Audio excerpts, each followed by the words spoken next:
Good evening and welcome, everyone. Thank you for joining today's webinar. My name is Rudy, and I'll be your host for tonight's Controlled Norm series brought to you by Cisco Malaysia Sdn Bhd and Cisco Biosecurity Sdn Bhd.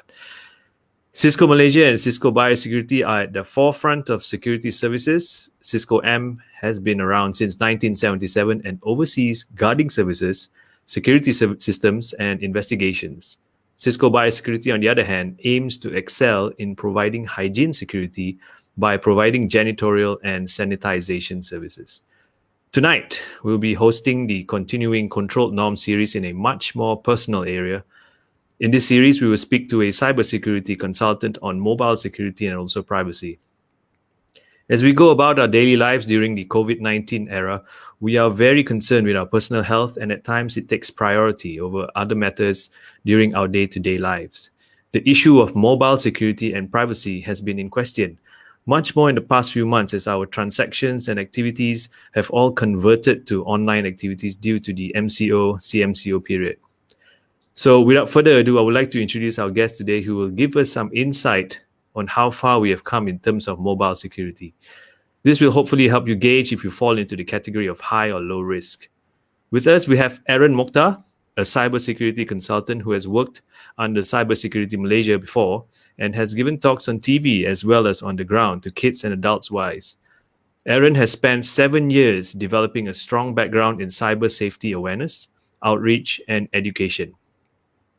Aaron is also a Certified Information Security Awareness Manager, CISAM, and has planned, strategized, developed, and implemented cyber safety awareness campaigns and programs with partners in the private and government sectors, and education modules for institutes of higher learning, secondary and primary schools. He has clocked in over 250 hours of lectures and community outreach on cyber safety. Welcome to the show, Aaron. Hey Rudy, what's up? Yes. I'll get back to you in a sec. I'm going to do some housekeeping with the audience. Okay, to the audience, just a little housekeeping before we get started, especially to our audience on Facebook. If you have any questions during the presentation, please type them into the comment section. I'll either bring them up during the presentation or we'll try to get them answered at the end. Okay, Aaron, I believe you have some slides. Let me pull it up so you can begin. Let's Thanks, Rudy. see. Yeah. Here we go. All Okay, right. so Assalamualaikum warahmatullahi wabarakatuh. Good evening, everyone. Rudy, thank you and your team for having me on. So, Welcome. what you see here is digital ihsan. It's kind of like a methodology that I developed while at Cybersecurity Malaysia, and it's helped me kind of outline how I try and develop programs, modules, and how I help people. Mm-hmm. So, if we go to the next slide. I think more than ever, if you look at how society is right now, we are so connected. I mean, the Yeah. mobile device is almost an extension of our hand, right? Yep. You actually have a thing called phantom phone syndrome.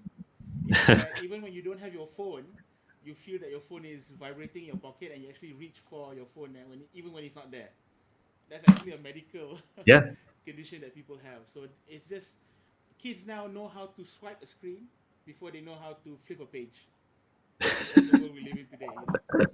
True. So next slide. And it all started with our good gentleman here, Mr. Martin Cooper, and he was with Motorola basically. And in 1973, he developed the first mobile phone. So he's kind of like the father of the mobile phone. And if we see how phones have kind of evolved since then, on the next slide, I mean, phones have kind of gotten from almost a brick that you can throw at somebody and hurt somebody with to smaller and smaller devices. I mean, for me personally, the Nokia 3210 was my first phone. So if you go to the next slide, I'll point it out there, that one right there. So for most of us, I mean, I'm kind of revealing our age, Rudy. You know, so the Nokia 3210 was my first phone, and the most awesome feature for it was that you could actually change the color of the cover. Yeah, true. That I was still it, remember that. Yeah. you know. And the most awesome game we had was Snake. That's it.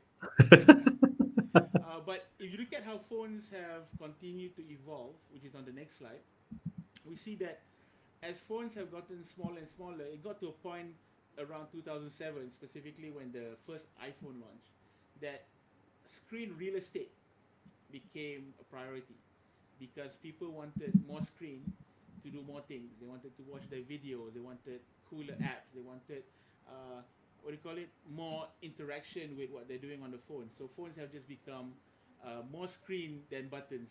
Or actually, no buttons even now with the new Yeah. iPhones. Aaron, just hold on for a while. Someone is on the comment chat saying that your audio is a little bit soft. Could you make it a little bit louder? Okay, let me try. Is that better? Oh, that's much better. Thank you, Right. man. No problem, man. Okay. So if you go to the next slide, Okay.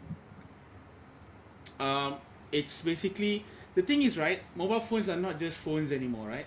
Yeah. I mean, there's something in our brain sometimes that how I use my iPhone is Yeah. how I would use my Nokia 3210, and that's a big problem because a Nokia 3210 is nowhere near as powerful as what a phone is right now, Yeah. right? Definitely.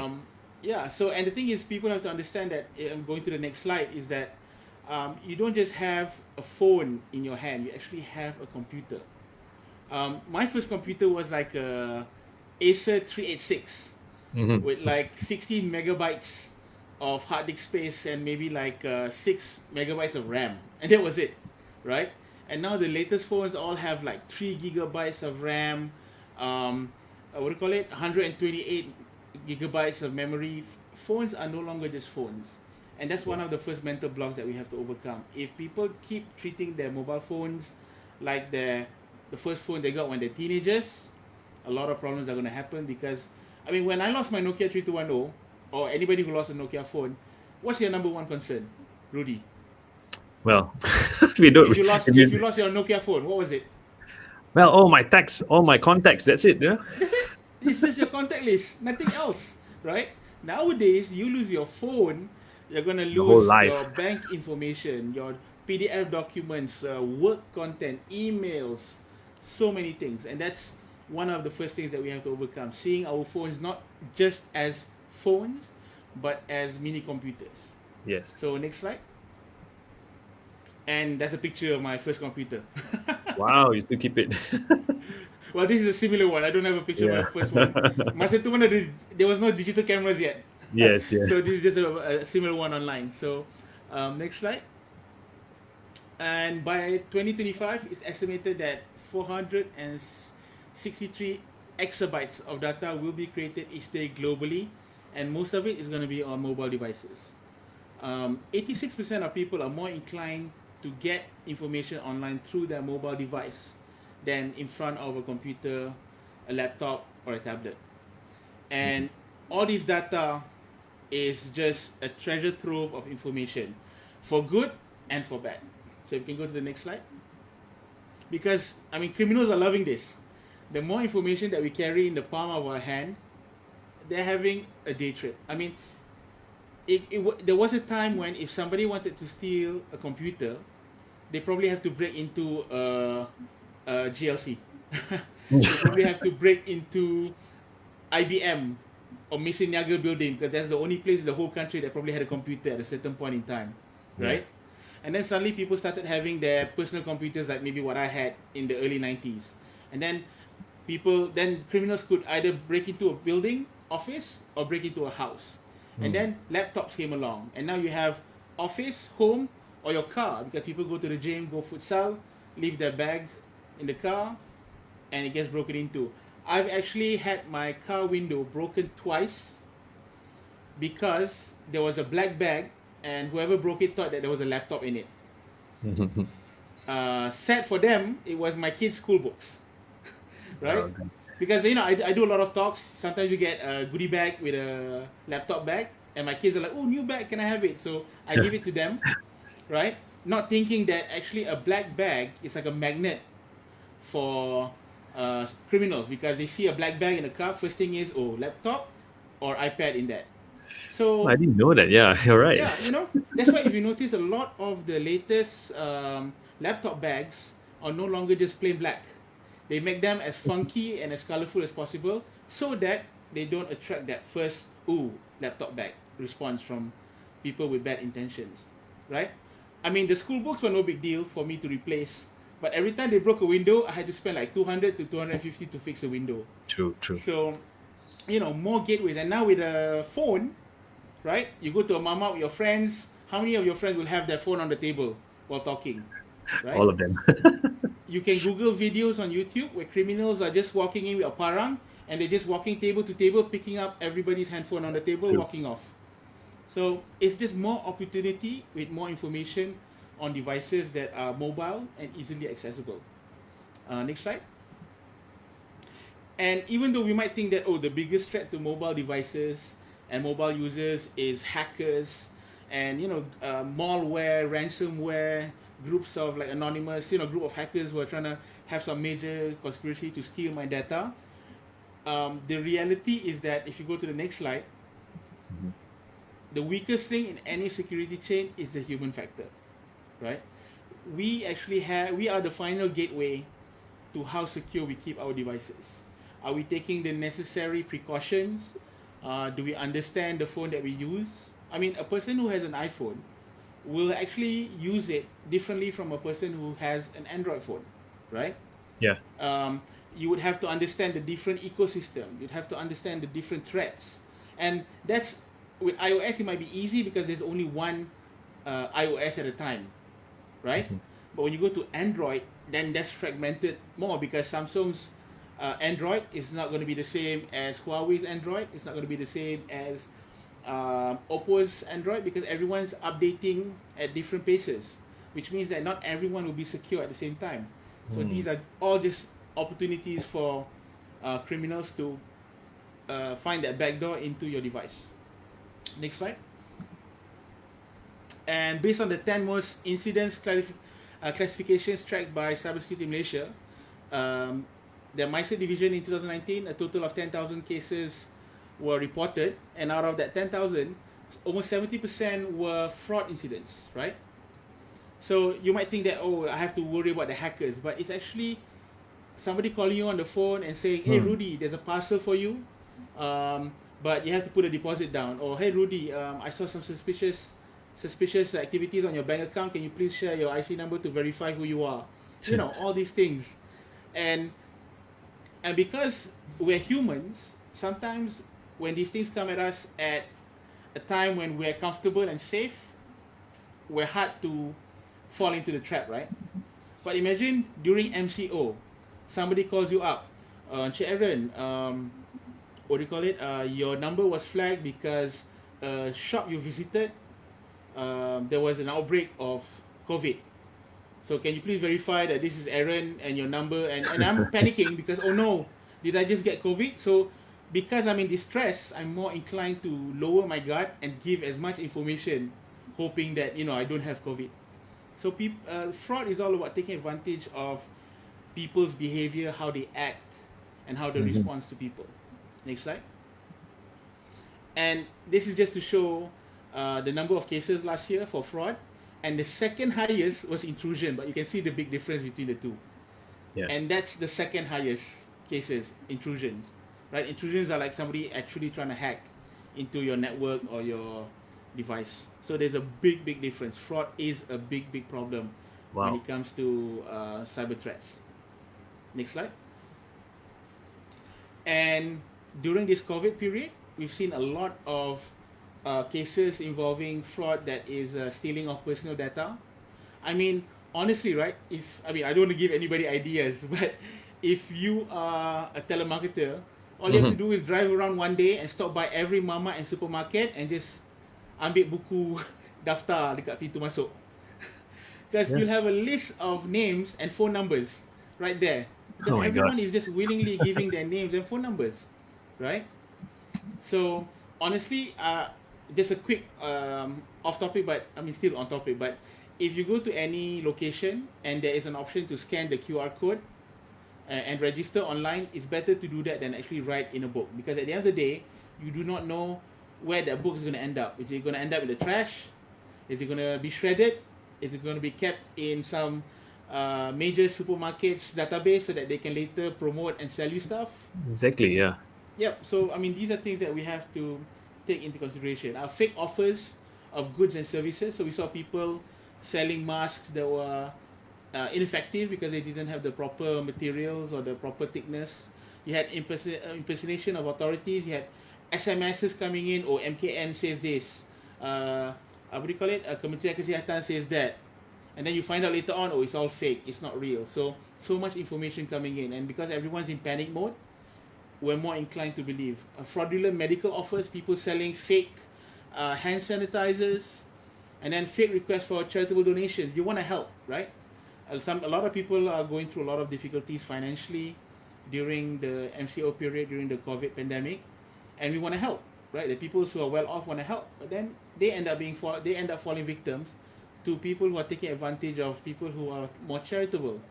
And this is just the sad truth that criminals are always going to take advantage of people when they are in distress.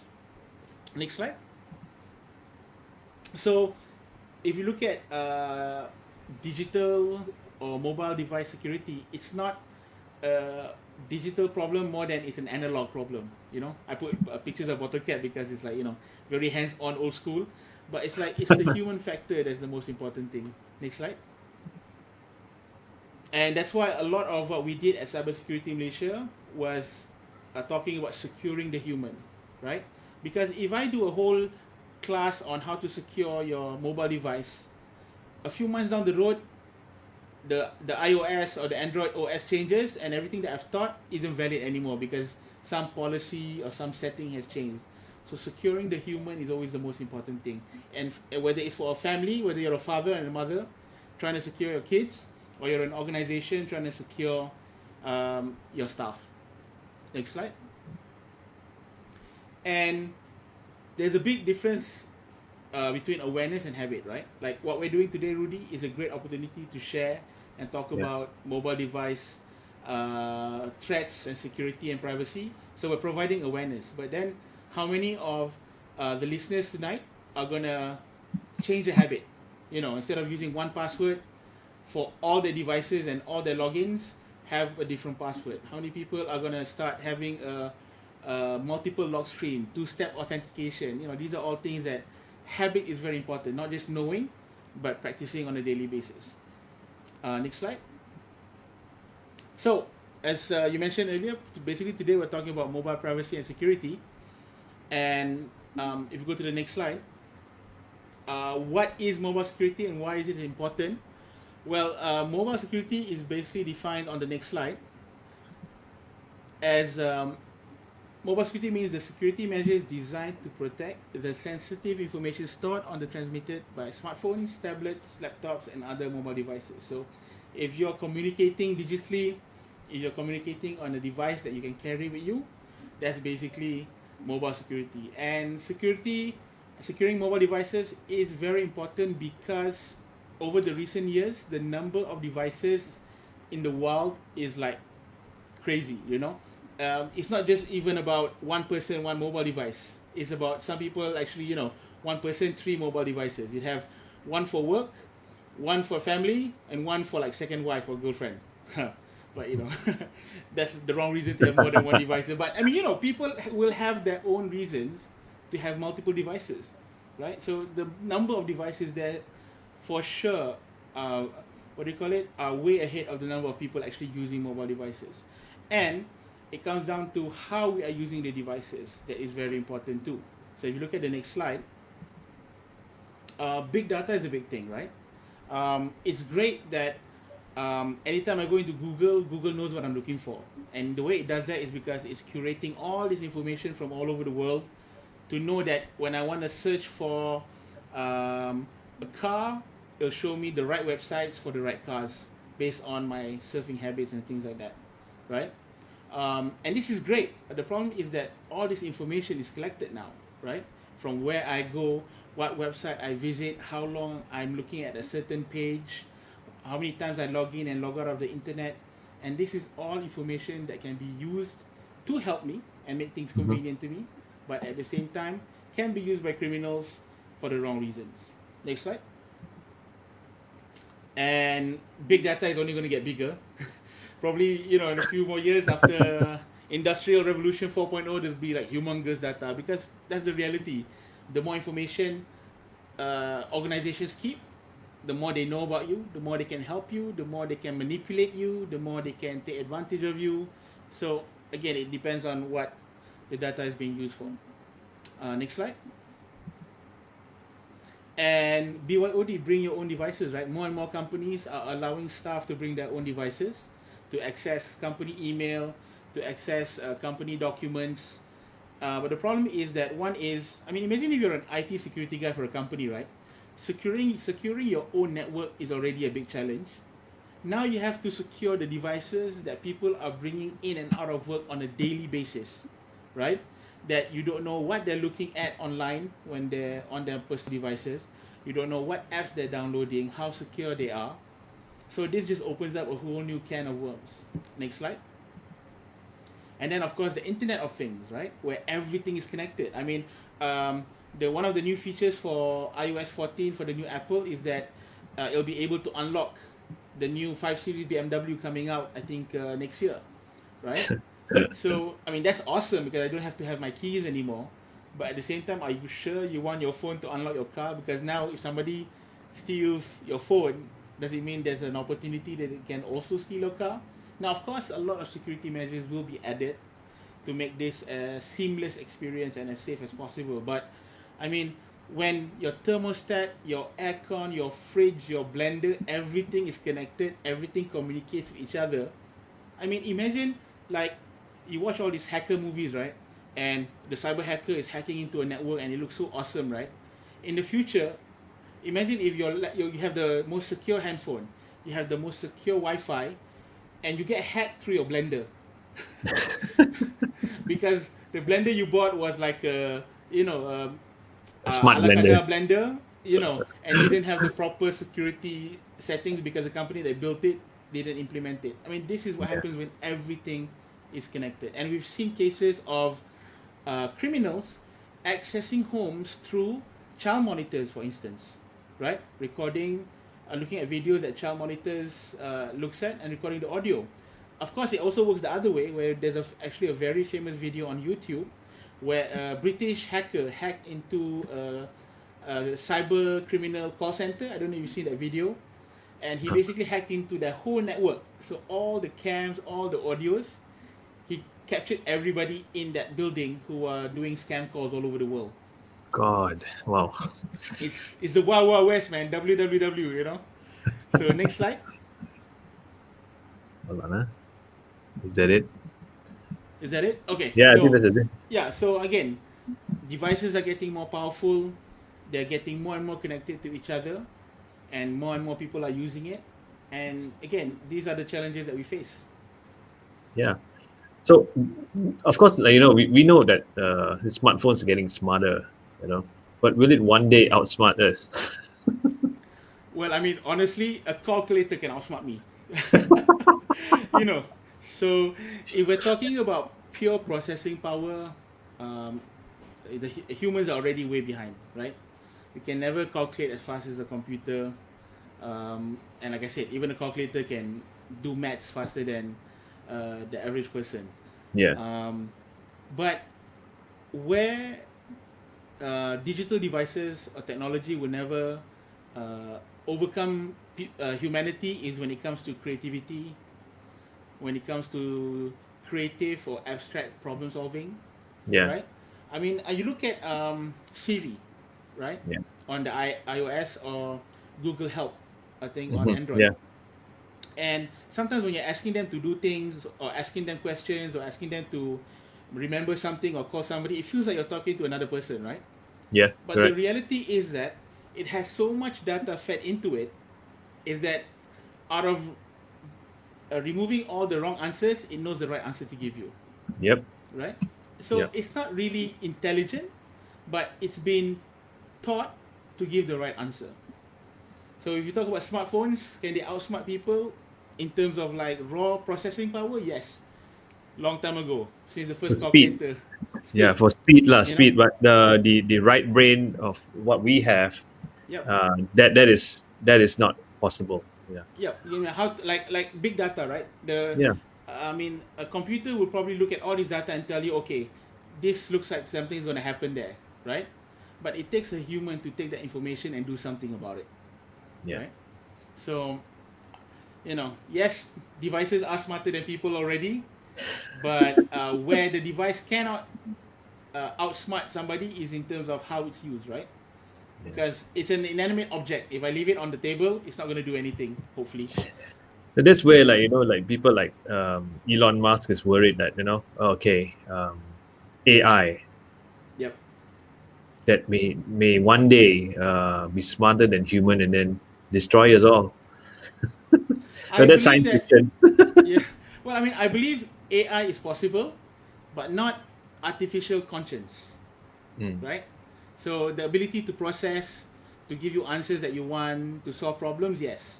But conscience, like to have a soul, like Ghost in the Shell, that one, personally, I don't think will happen now. Okay, how do we protect our data on our phones? What kind of methods do you recommend? Um, well, that depends on how you're using your phone and what you're using it for, right? Hmm. So, um, let me pull up something I had here. Yeah. Let's see now. Well, number one is you'll have to update your operating system, right? Okay. Because in most cases, your operating system is updated. Most of the time, is because a security vulnerability was found and it has to be fixed. Okay. Big updates like iOS 14 is more like look and feel and all these features, but all the small updates that happen through the year, those are very important. Secondly is, if you're not using an app, get rid of it, because you have to clean up and update your apps. um, Mhm. because if you have an app that is not updated, there might have been a vulnerability found by a cyber criminal, and now they are using that app to access your phone. So cleaning up and updating your apps is very important.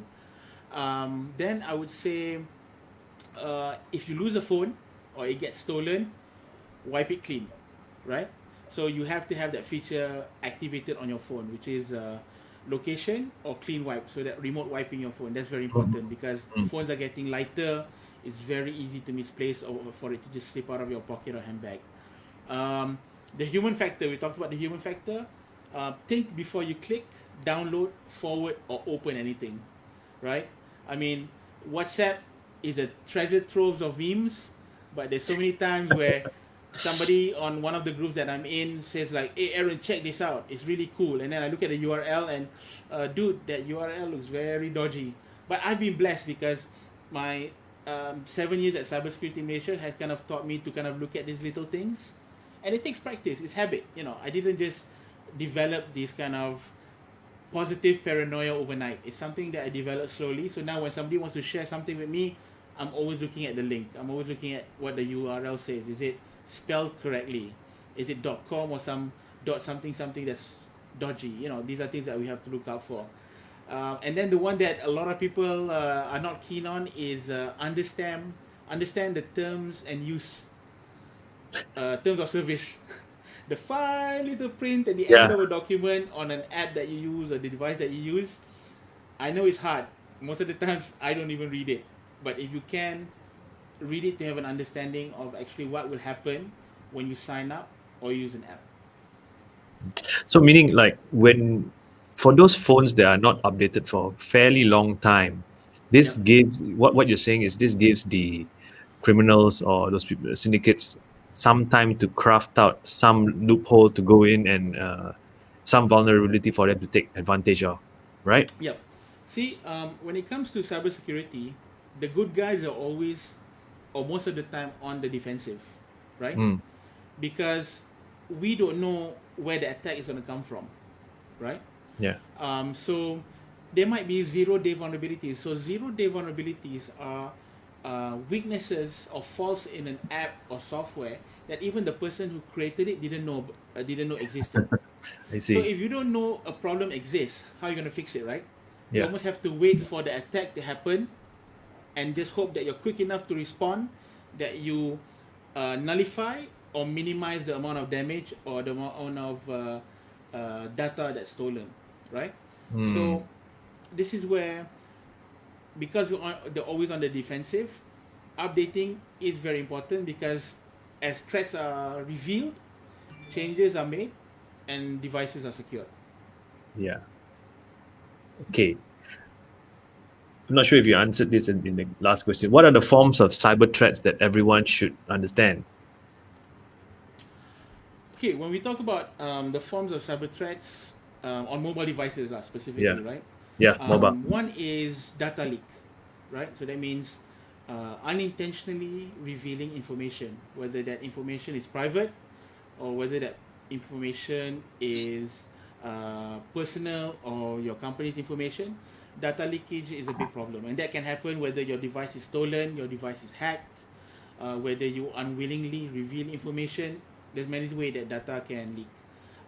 Secondly, would be connecting to unsecure Wi-Fi. This is a big thing, right? As Malaysians, we love free things, and one of the things that we like the most is free Wi-Fi, right?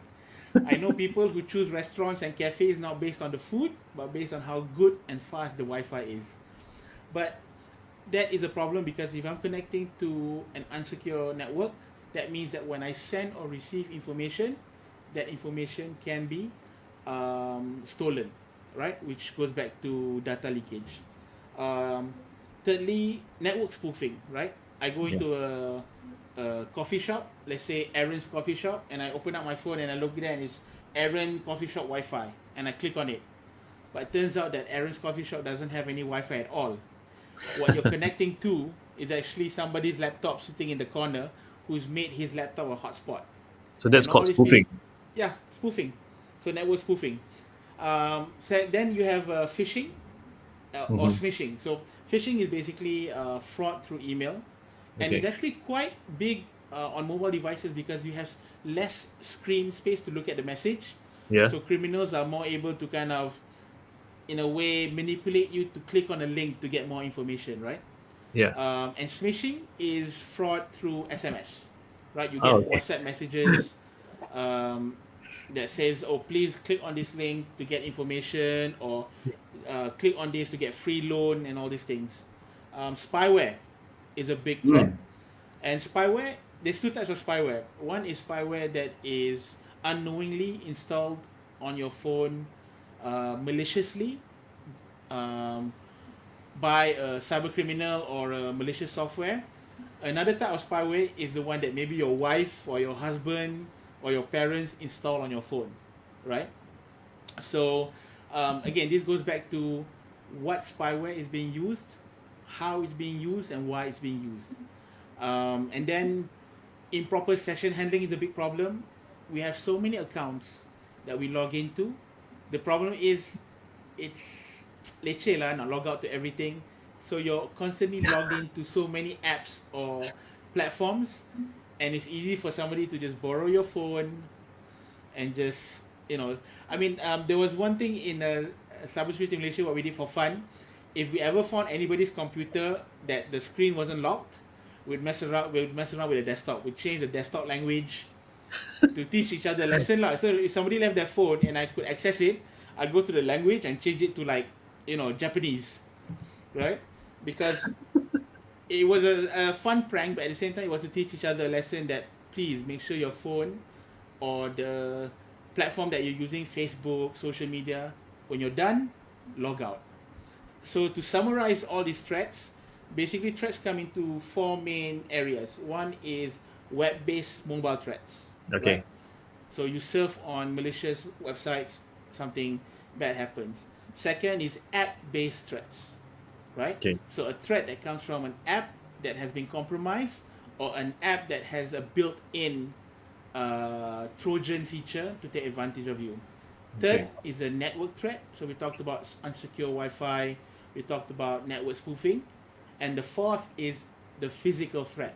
You drop your phone, you lose your phone gets stolen. So those are the main kind of brief overview of the type of threats that we face on mobile devices. Wow. That's quite a big sum. But Yeah.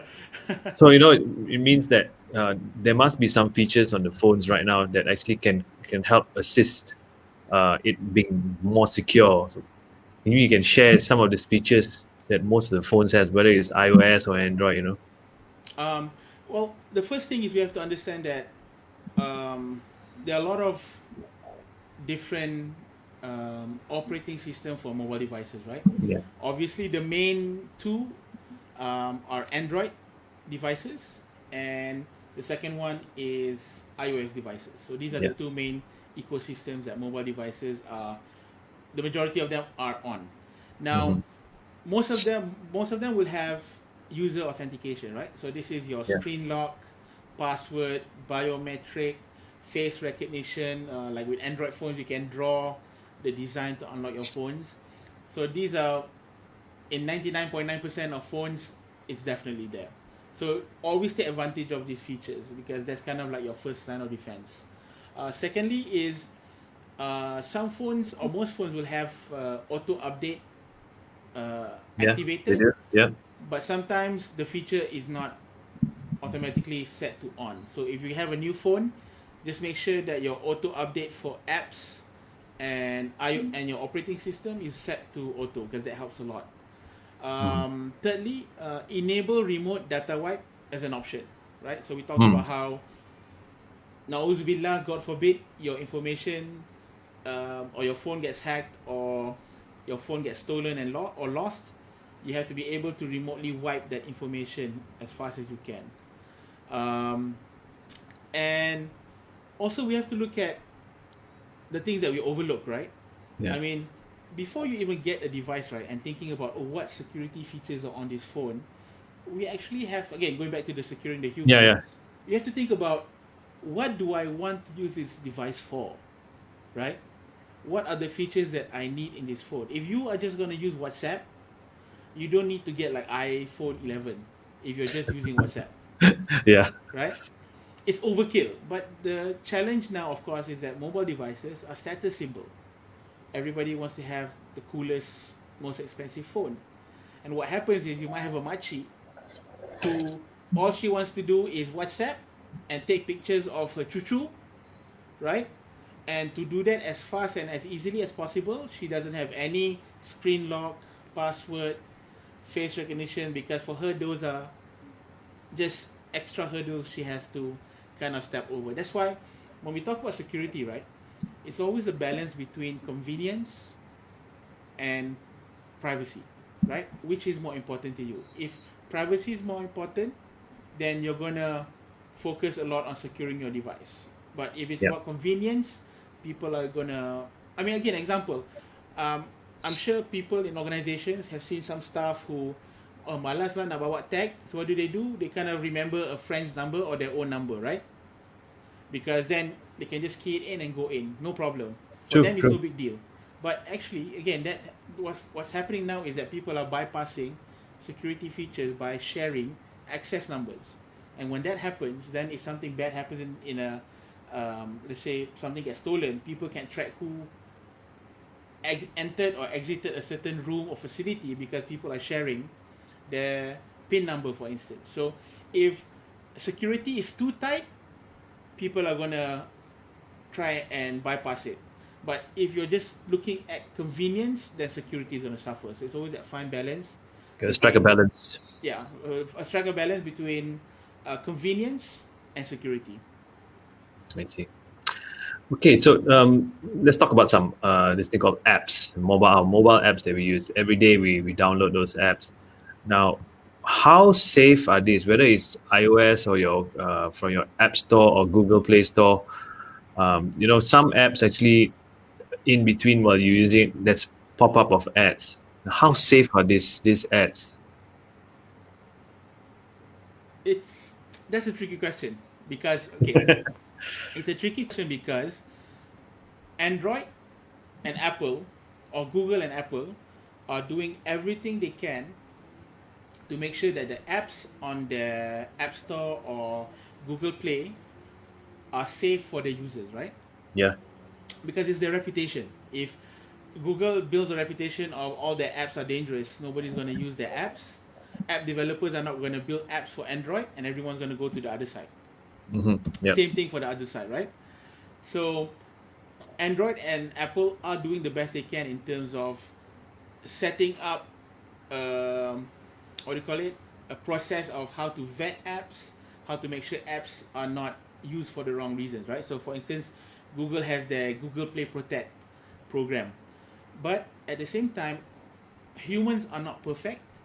Thus, anything man-made isn't perfect. So there are going to be apps that fall through the cracks. There are going to be apps that, for instance, look fine when they're vetted, but then have an extra feature that's activated later on that can cause problems.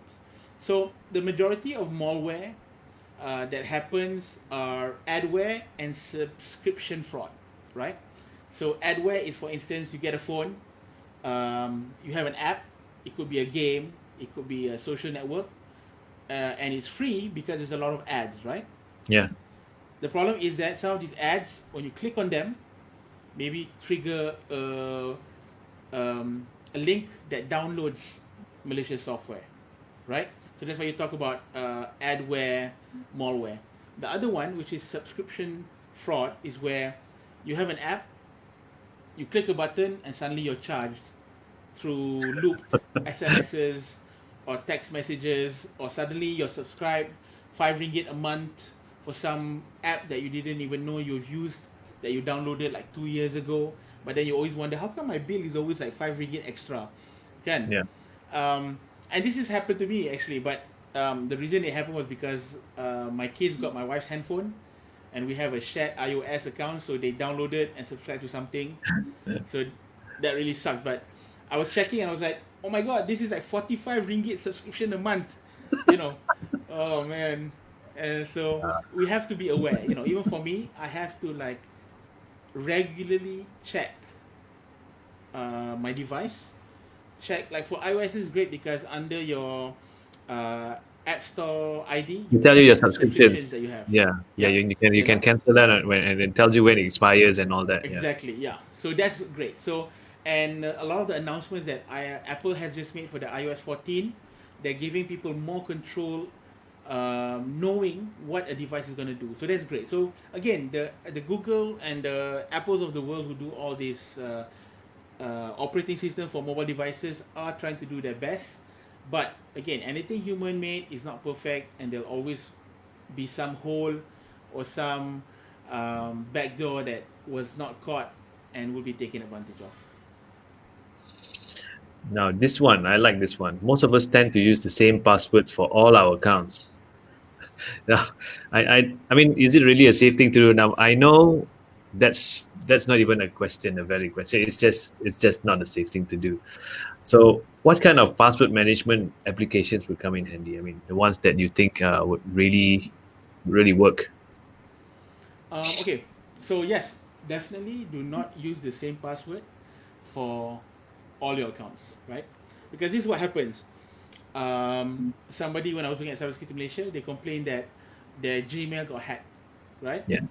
And they asked me, you know, do you know about Gmail getting hacked? I'm like, you know what? Google and companies like Google, Facebook, Apple, they spend a lot of money making sure security is like the best in the world, right? Yeah. So what happens is that he had the same password for his Gmail that he used for another social site that Okay. wasn't as that doesn't prioritize user Security. security. Yeah. So that site got hacked. That site is where his information got stolen from. And once they get that information, then they'll just try their luck and log into all these different networks and platforms, hoping that people are using the same login ID and the same password. So obviously, never use the same password for different accounts or different platforms. Now the problem is, nak ingat satu password pun dah susah. Nak ingat 20 password lagi susah. It's true. So password management apps do help, and they have a lot of benefit. But in 2015, LastPass was hacked. In 2017, one login was attacked and customers' data was leaked. And again, anything human made isn't 100% secure. So it's like putting all your eggs in one basket, right? There's pros and cons, right? The great thing with password management apps is that I have one password that I use for the password management app, and it will generate different passwords automatically for all my other accounts. Yeah. So that's a great thing. But again, if somebody hacks into these password management apps or platforms, They get everything here. they get everything. So what's good about password management apps is that one, it forces you to create new passwords, because some of them actually regularly will ask you to change your password. So that's always a good reminder. Secondly, it will teach you and force you to develop better and stronger passwords. So that's always a good thing. And most of them will remind you to activate two-step authentication. Mm-hmm. So that those are three great reasons for using password management apps, but it is not a 100% Yeah. solution, because the password management app itself can be hacked. Yeah. And earlier just now you mentioned about Wi-Fi, public Wi-Fi, right? Yep. Um, okay, you mentioned there is some risk there, but is there a way for us to secure our privacy while using this free Wi-Fi? Okay. Again, because we never know what threats are coming, right? I can talk about, like, okay, these are the threats that are now people are vulnerable to, but there could be new ones. So the best Yeah. thing is, if you are doing any personal transactions or Mm-hmm. private transactions, use your data. make Okay. make that be your instinct, right? So if you just want to order something, order Grab or something, yes, use public Wi-Fi. If you want to watch a YouTube video, use Wi-Fi. But as soon as you want to log into Maybank to you want to do CIMB clicks, you want to log into your bank, you want to log into, let's say with now with the MCO, a lot of people are looking for the bantuan from the government, so they log Yeah. into the websites. So anything like that, um, use data, because that is still way more secure. Um, that's the best advice I can give. If you're using Wi-Fi, make sure that, think of it as, if this thing is stolen, I don't mind, then you use it on Wi-Fi. If the thing that you're using, that you're sharing, that you're doing is private, you don't want anybody to get, use your data. Cool. Cool. So because there's so much tech involved nowadays. It's tech is everywhere. Yep. Your phones, your tablets, laptops, whatever. But what things need to be redefined in order for us to cope with this kind of new challenges. How do we realign our minds to withstand this lifestyle pressure? It's a pressure. You It got to is a remember pressure. your password. You got to make sure that whatever you're doing on your phone is like, okay, I this kind of websites I don't visit. How do we realign our minds? Um, Number one is, I would say, your privacy is the most precious thing that you have, right? Yep. Whether it's your financial privacy, your family privacy, that's the most important thing uh, that you have, that is not anybody else's, right? Mm. And when you lose control of that privacy, you're opening up yourself to a lot of negative things, right? I mean, look at a celebrity, right? I mean, Rudy, you're like a local celebrity, also popular in Japan, because you have your band pop Yeah, those clubbing, were right? the days. Yeah. Yeah. So um, sometimes people will approach you and, hey Rudy, what's up? How's this? How's that? And you're like, whoa, is this somebody I know personally, or is this just somebody who listens to my music, right? So Yeah. sometimes you need a second to kind of weigh in. Okay, this is somebody I know personally in my life, or is this somebody who just knows my band, right? Yeah. And based on which one you think they are, you will have a different conversation, right? So we True. have to have that thing when we're online, because if I reveal everything, because we look at human nature, right? We look at cancel culture, Yeah. right? If you say something 10 years ago, people will bring it up today to sabotage your Rebut. career, for instance, Yeah. right? And maybe 10 years ago, that thing wasn't a problem, wasn't an issue, or it wasn't recognized as something bad. But now it is. But people can pull something from 10 years ago, right? So, and that's because that information is out there. So celebrities, politicians, athletes, they have this problem, because there's so much information out there. People think that, oh, it's free for me to do whatever I want with all this information.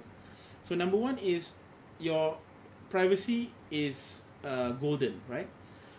Number two is that you have to understand that in most cases, when you use your device, you have to understand what data is being collected and what data is being tracked, right? Tracked as in, if the geolocation is activated on my phone, people will know, somebody will know, right? Of course, all Yeah. the companies will tell you, oh, nobody looks at the information, but somebody's knowing, somebody's tracking, right? That's why some people, right, when they have their touch and go, they don't register their touch and go Yeah.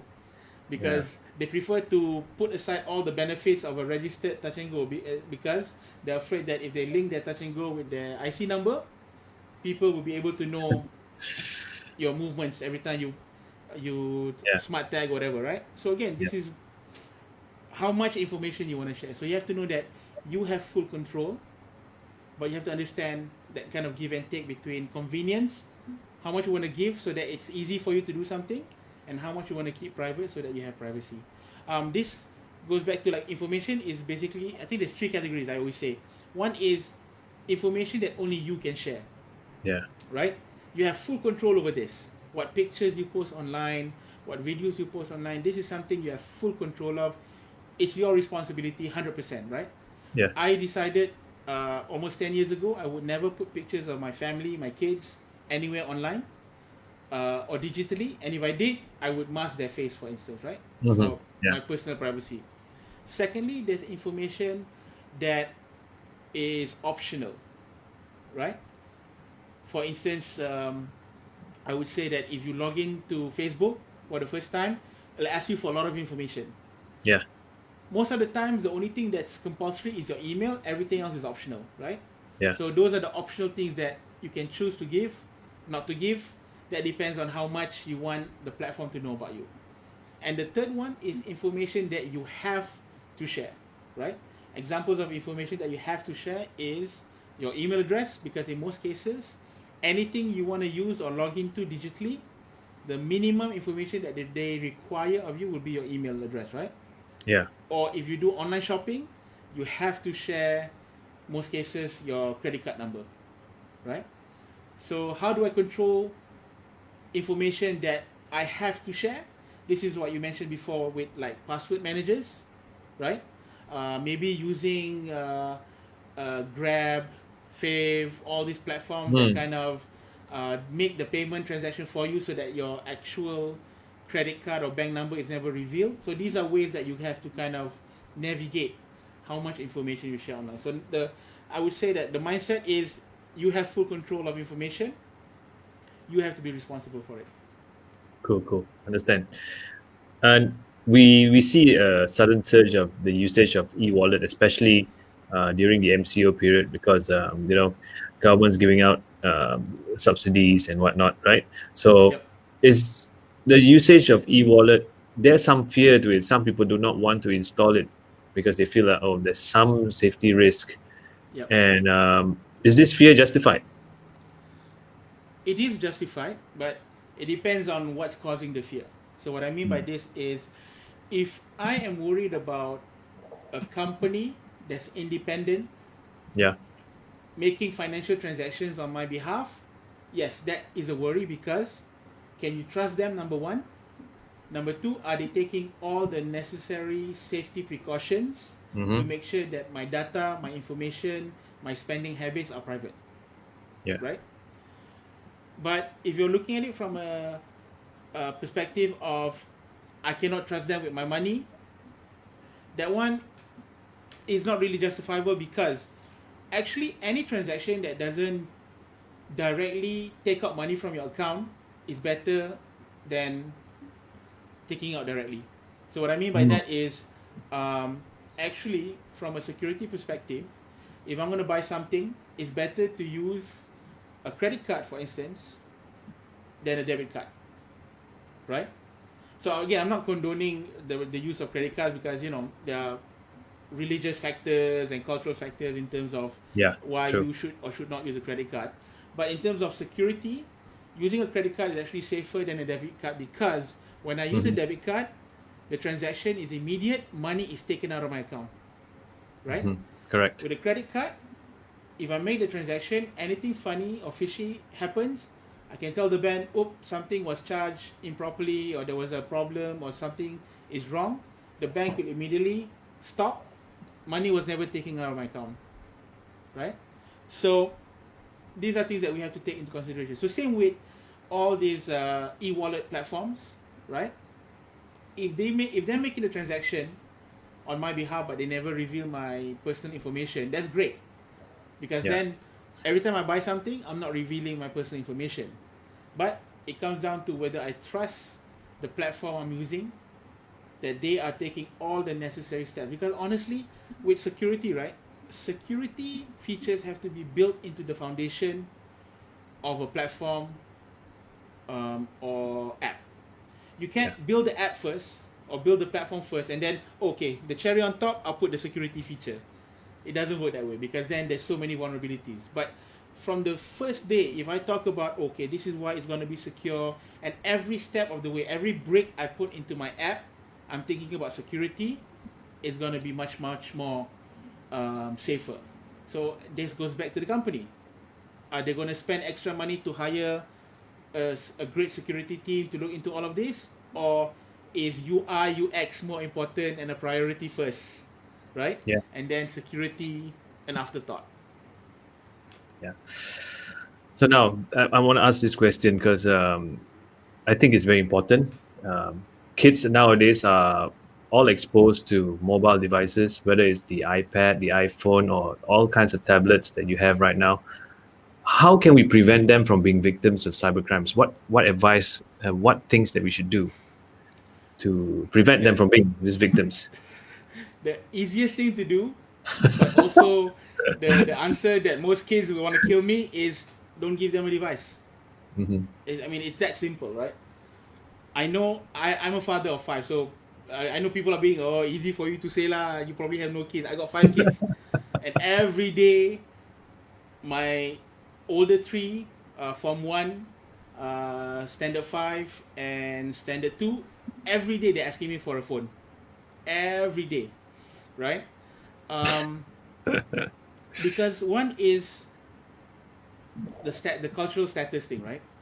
Is if I have a phone, I'm like mommy and daddy. I'm an adult. I'm cool, right? Secondly is peer pressure.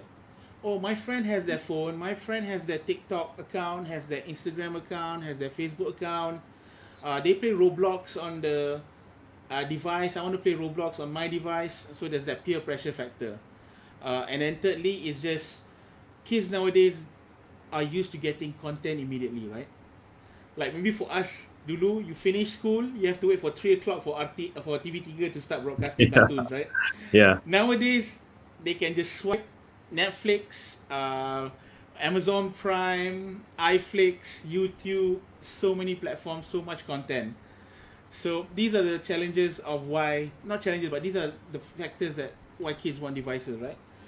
I think as a parent, we have to understand that a phone is a privilege, not a necessity. That's number one, right? Hmm. Children have to understand that you don't automatically get a phone. Children have to understand that a phone is a big responsibility, and if they want one, they have to prove that they're responsible enough to handle it. And if they get one, there are guidelines and rules that have to be followed. And at any time, if those rules and guidelines are not followed, the phone will be taken away. This has to Yeah. be made very clear. I have a friend. He's a lawyer lah. So he actually wrote a contract when he gave his oldest daughter a phone, right? And when I first heard it, I, same as you, I kind of laughed about it, like a typical lawyer lah. Have to have black and white for everything. But he wrote it down so that his daughter was very clear about what she could and could not do, so that if she broke any of those rules, he could immediately take action, and she would understand why the action was taken, right? Mm. I mean, I learned this from when I had my first child. If she did something wrong that I never warned her about, and I scold her, like typical Asian parent, why you do that? Oh, you want to die? Yeah. You might, right? She would merajuk. She would merajuk because for her it's like she didn't think she was doing anything wrong, and she would merajuk. But if I told her don't do this, don't do this, don't do this, and she did it, and I scolded her, she would not merajuk because she knew she had broken a rule. So a cyber antivirus company actually did a study. The most effective way to protect your child online is to take the digital device out of the bedroom, right? Okay, I see. Yep. So they recommend, if let's say there's no mobile devices, just a computer or laptop, have the computer or laptop in the living room, right? Because even if our children don't have any bad intentions, the problem with the internet is bad things find them. They don't True. have to look for it, right? Yeah, true. Whether they talk to the wrong person, or another kid from another class, from another school, share something with them thinking that it's funny when it's not, right? Yeah, So yeah. number one is take devices out of the bedroom. If you have already given your children a phone, sit down with them and tell them, okay, things have to be changed. Maybe from now on, when it's dinner time onwards, all the phones will be put in a basket in the living room. Have your analog family time, right? Now, obviously, if I tell my children no handphone after 7, but the father and mother are there all night, it doesn't work. Yeah. So as parents, if you're going to set rules on mobile device usage, we should also participate so that they know that this is not just like do what I say, not what I do. Can. Yeah. So it's very important that as parents we have to lead the way by showing our parents. And some people might say, "Oh, but my job, my boss called me at night." I'm pretty confident if you talk to your boss and tell him, "Boss, this is something I'm doing for my family. If it's okay, I'm not going to be answering anything on my phone evening times, but if it's urgent, please call my landline. This is the number," right? I'm sure 90% of the time your bosses will be understanding because he knows or she knows that you're doing it for the betterment of your family. And if they are, being a pain about it, then maybe you're not working for the right boss. Okay, I got one more last question before we head off. All right. All right. When we feel our data has been accessed without permission, who do we go to have some consultation with? I'm a bit biased because I was with Cybersecurity Malaysia. Yeah. So I would say Cybersecurity Malaysia has a platform called Cyber 999, right? Okay. So if you suspect something fishy is going on, you can always call them, ask for help. At the very least, if let's say something bad has happened and you know something bad has happened, but you do not know who to go to, you can go to Cybersecurity Malaysia and they'll tell you, okay, this is a case for the police, or this is the case for MC, for instance. They'll point you in the direction of the right government agency or enforcement agency. If you do not know if something bad has happened to you, you can still call them and share with them, I suspect that this is happening. Can you help me figure out if it is happening, or what I need to do to collect information or proof to help me? They'll help you with that. So Cyber 999, Cybersecurity Malaysia, they have a great platform. But again, I'm sure MCMC also has their platform. They have that. Yeah. For instance, like when it comes to fake news, they have sebenarnya.com. So there's a lot of available platforms that are there to help. But sadly, again, sometimes we're not aware of it. Okay, thank you, Aaron. I mean, it's been a very enlightening session, and I think I myself learned a lot. Hey, thanks a Especially the lot, man. last part with the kids. Yeah. So before we close up the session, I'd like to really thank you again for being part of it. I hope there was some added value for the audiences, for them to be able to absorb. In the future, we might do a follow-up meet in case there's new updates. New updates all the time, right? I also would like to urge the audiences out there to subscribe to our channel on Facebook, as we will have regular webinars like this. And this session will be put up on our channels for people to view on replay. So please do share with your colleagues. Till then, I'm Rudy, and he is Aaron from, Digital Aaron Islam. Mokhtar. Yes. And on behalf of Cisco M and Cisco Biosecurity, we're signing off. Good night, everybody, and have a great weekend ahead. All right?